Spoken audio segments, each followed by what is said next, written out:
Mark సువార్త 1:35లో మన ప్రభువు ఇంకా చీకటిగా ఉండగానే లేచి ప్రార్థన చేయడానికి వెళ్ళాడు.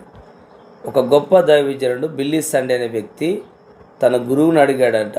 ఒక ఆత్మీయంగా ఒక వ్యక్తి బలంగా ఉండాలంటే ఏం చేయాలని అడిగితే ఆయన అన్నాడంట, మొట్టమొదటిగా ఒక 30 నిమిషాలు దేవునితో మాట్లాడాలి, దేవుడు నీతో మాట్లాడాలి, కనీసం 30 నిమిషాలు మరి ప్రార్థన చేయాలి.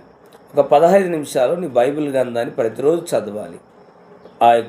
మరి ఇంకొక 15 నిమిషాలు నీవు నీ సాక్ష్యాన్ని ఇతరులతో పంచుకోవాలి. నీ ఇంట్లో నీ భార్యతో, నీ పిల్లలతో, నీ ఇంటి పక్కలతో, లేకపోతే నీ ఫోన్ చేసినప్పుడు ఒక 15 నిమిషాలు దేవుని గురించిన సంగతులు నువ్వు మాట్లాడాలి. ఈ 3 విషయాలు నువ్వు చేస్తే ప్రతిరోజు ఆత్మీయంగా బలంగా ఉంటావు, సాతాను నీ మీద దాడి చేయడం చెప్పాడంట. ఆ విధంగా మనం జీవిద్దాం.